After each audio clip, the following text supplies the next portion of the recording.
Olá pessoal, tudo bem com vocês? Sejam muito bem-vindos a mais um novo vídeo do meu canal. E hoje eu trago para vocês um vídeo um pouco diferente, bem interessante e também um pouquinho polêmico. Hoje eu vou falar sobre OTA, mais precisamente OTA para o STM32F103.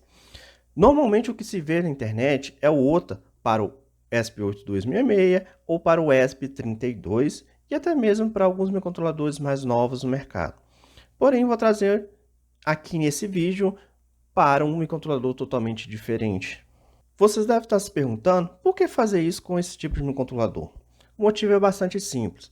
Em algumas aplicações comerciais, industriais, até mesmo automotiva, é muito comum você ter na mesma placa vários microcontroladores, sendo um para analógico, um para digitais, um para comunicação e um para comando geral do dispositivo. Assim como aqui está nesse protoboard, que eu tenho dois microcontroladores diferentes. No entanto, surge um pequeno problema com esse tipo de arranjo. Quando se precisa atualizar o firmware, nem sempre é possível conectar diversos programadores na placa ou fazer isso várias vezes. Então, para se contornar esse tipo de situação, utiliza-se um microcontrolador, um principal, que vai fazer a atualização dos demais microcontroladores no circuito. Então, no circuito qualquer, eu elenco um microcontrolador mestre e esse mestre vai fazer a atualização dos demais. E uma outra situação também é que o STM32F103 ele não possui memória suficiente para fazer o OTA direto. Ou seja, sempre quando vai fazer o OTA, que é uma atualização remota, primeiro precisa baixar o firmware para a memória interna e depois fazer a substituição. Em outras palavras, eu preciso ter o dobro da memória do firmware que eu estiver trabalhando. No entanto, o STM32F103 ele possui pouquíssima memória e não tem como eu fazer isso diretamente. Mais um motivo de eu utilizar um microcontrolador externo para fazer a atualização do dispositivo. Aqui a gente tem um diagrama bastante simplificado de como vai funcionar todo o processo de atualização remota. O ESP8266, que eu estou utilizando nesse circuito aqui como exemplo, ele vai se conectar a um servidor, pode ser qualquer um servidor. No meu caso, eu estou utilizando o próprio GitHub. Ele vai baixar um arquivo de configuração. Esse arquivo de configuração, que está representado por TXT, ele vai informar para o microcontrolador qual o binário que ele tem que baixar, a versão e se é uma atualização mandatória ou não. No caso aqui, eu não estou implementando a questão de mandatório e questão de versão, mas poderia ser implementado em outras ocasiões.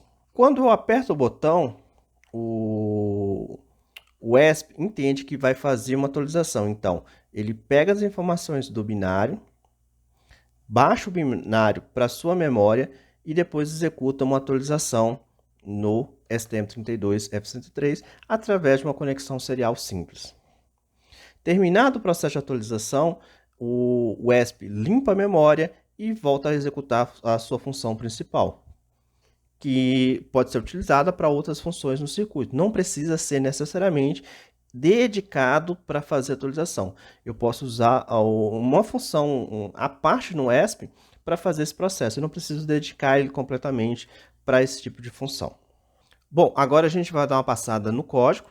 O código ele foi baseado em um outro projeto já existente na internet, que é o projeto do CSNO. No entanto, eu peguei o código-fonte original, fiz algumas modificações para permitir que o código fique mais portátil possível, ou seja, eu coloquei o código no formato de biblioteca e permitindo que eu adicione ele a projetos futuros sem maiores complicações. Além de colocar o código no formato de biblioteca, foram acrescentadas algumas funções a mais, como por exemplo, a função para baixar o binário. No projeto original, você tem que carregar manualmente o binário através de uma página na internet para depois ele executar o procedimento de atualização. No caso aqui, eu adicionei a função para fazer o download do binário, deixando o processo mais automático possível. Ou seja, eu posso fazer com que o circuito seja atualizado remotamente sem a intervenção do usuário. Também fiz algumas correções no código-fonte, também para permitir fazer a leitura de um ponto específico da flash. O que isso implica? Implica que se eu colocar dentro do binário algum código de versão ou alguma chave de criptografia, eu posso resgatar ela sem maiores problemas. O código de exemplo que vou deixar no meu repositório, ele é bastante simples.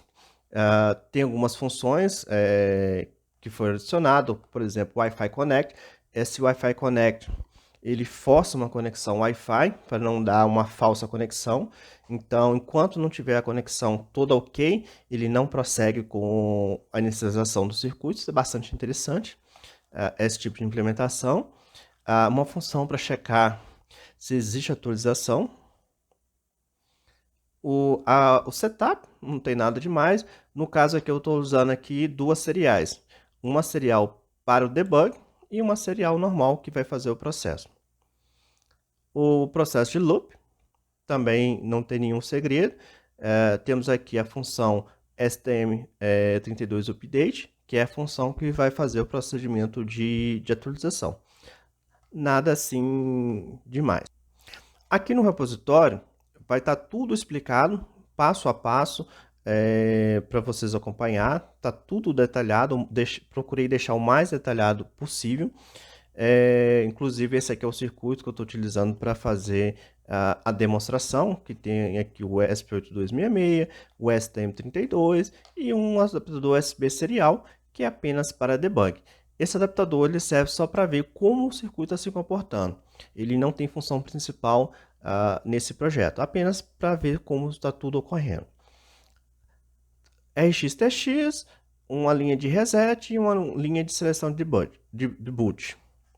Tem um botão, esse botão serve para iniciar o processo de atualização.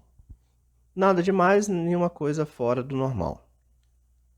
Tem aqui a descrição das conexões, a conexão da parte de debug, também nada assim de diferente. Agora tem a parte mais importante, é um passo fundamental e nesse ponto aqui merece um pouco de atenção do usuário, que é a questão da configuração do servidor para que tudo funcione corretamente.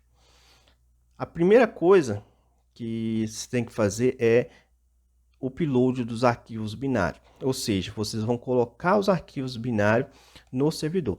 No meu caso aqui, eu tenho uma pasta escrito build. Dentro dessa pasta está todos os binários, ok? Eu poderia colocar na raiz do meu repositório, em outro repositório, enfim.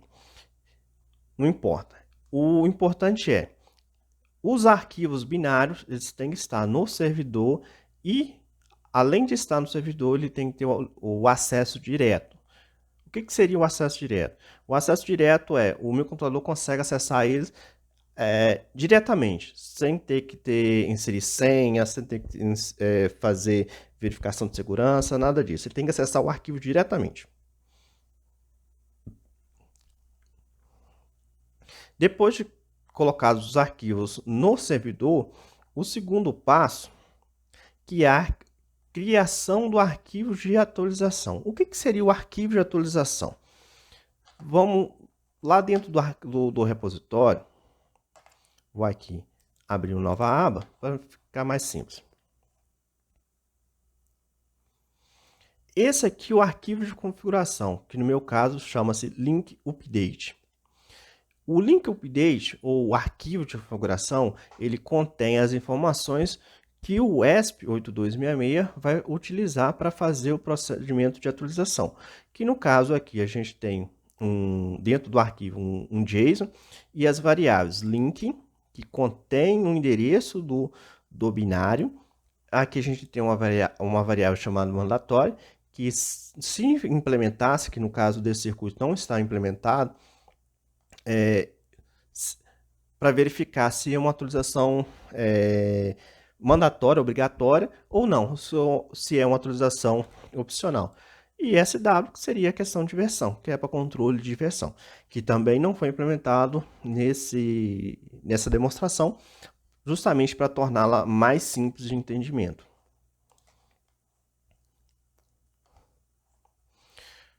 Aqui também está detalhado como se vai fazer o processo de criação do arquivo de atualização, que é faça o download do binário, após o download do arquivo, abre o gerenciador de download, copia o link de download do arquivo. Tá tudo explicadinho, ponto a ponto, de como vocês vão criar esse arquivo. Depois de vocês criarem esse arquivo dentro do repositório, vocês também vão copiar o link de acesso direto, que nada mais é que vocês vão abrir ele, vai clicar em Array e vai copiar esse link.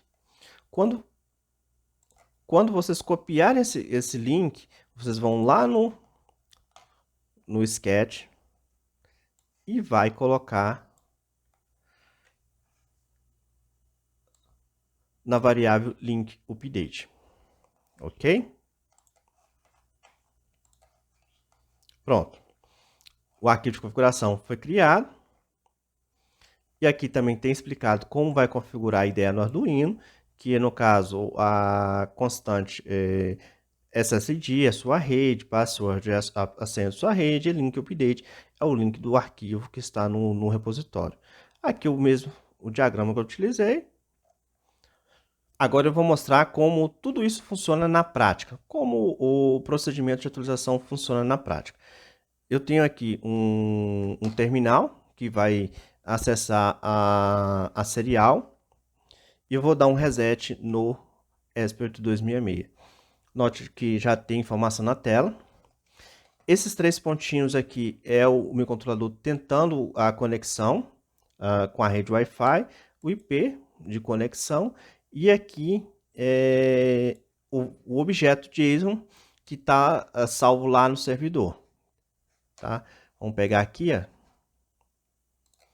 Vocês podem ver que é a mesma informação que está lá no servidor.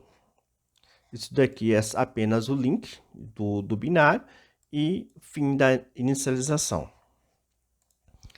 Ao apertar o botão de atualização, ele inicia o processo de atualização, acessa o binário, baixa o binário para sua memória interna.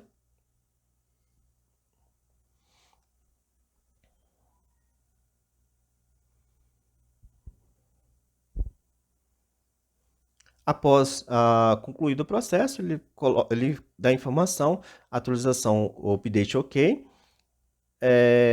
e fim da atualização. Pronto, finalizou, o meu controlador entra em operação, vocês podem ver a sequência do LED piscando.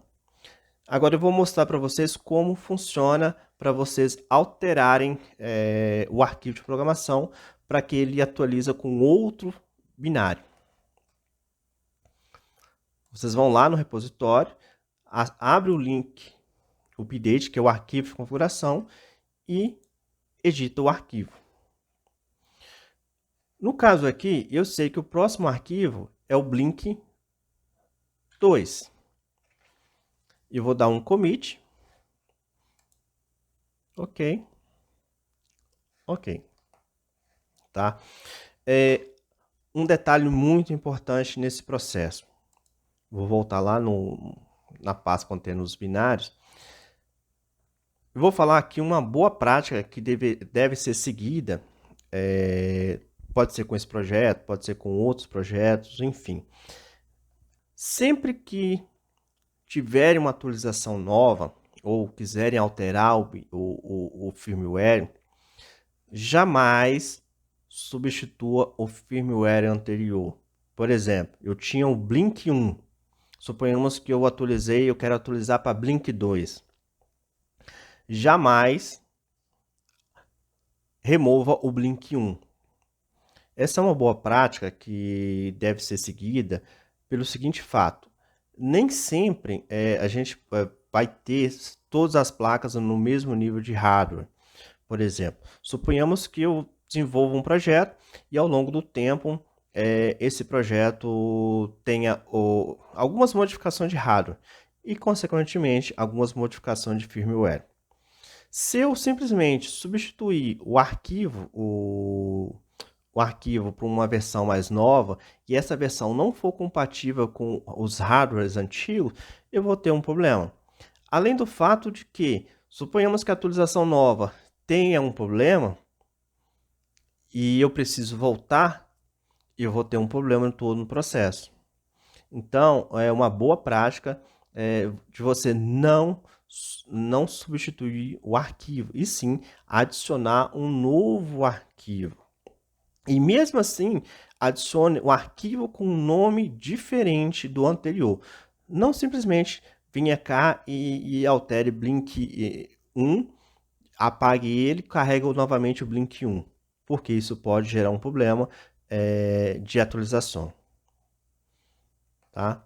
Agora vamos voltar lá no terminal, vamos apagar e vamos dar um reset. E note agora ele vai puxar a versão Blink 2.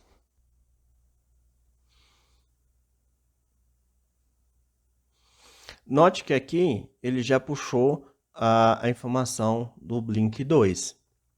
Ou seja, ele já está apto a atualizar o microcontrolador com um novo firmware. Vamos executar. Presta atenção na sequência de piscada do LED. Ele parou porque o microcontrolador entrou em modo de programação.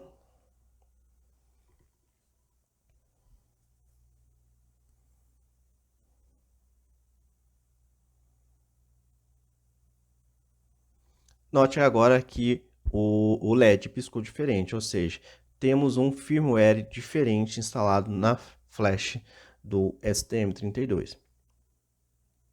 Vamos fazer mais uma vez o processo. Vamos lá. Link Update. Editar. Vamos para Blink 4, por exemplo. Dá um commit. Commit. Ok. A limpeza. Vamos dar novamente um reset.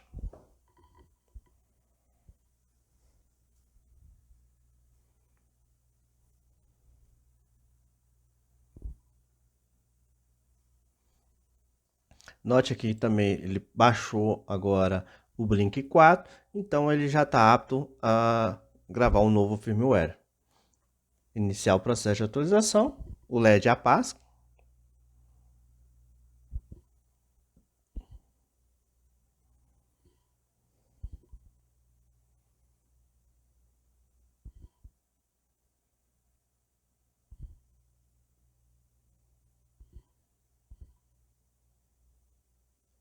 Vocês podem notar agora que o LED está piscando completamente diferente, ou seja, um novo firmware foi instalado na memória do STM32F103.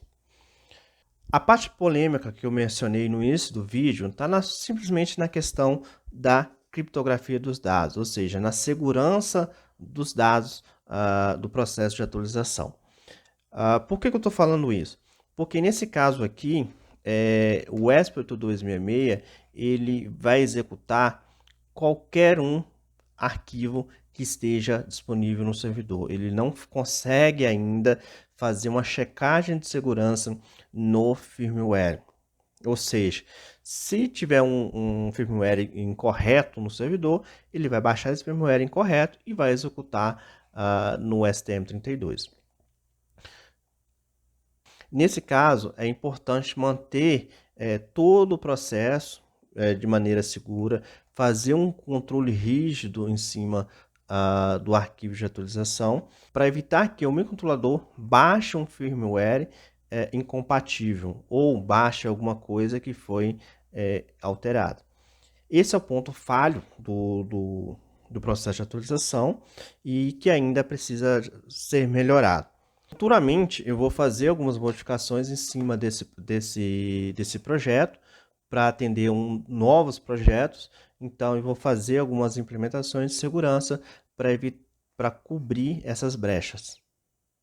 Bom, pessoal, o que eu tinha para passar para vocês era justamente isso, que era o procedimento de atualização remota do STM32F103. Se vocês gostarem do vídeo, peço que curtam, compartilhem, mostrem seus amigos, comentem nos vídeos. Isso ajuda muito no crescimento do canal e a entender qual é a necessidade de vocês. Se é um vídeo que vocês estão gostando, se não é aquilo que vocês procuram. Também, eu não sou nenhum guru da programação. Se cometi algum erro durante o vídeo, peço que comente também. E é isso. A gente tem que sempre ajudar o próximo a compartilhar informação e também receber também feedback dos usuários, dos telespectadores. Por hoje é só e até a próxima. Tchau, valeu!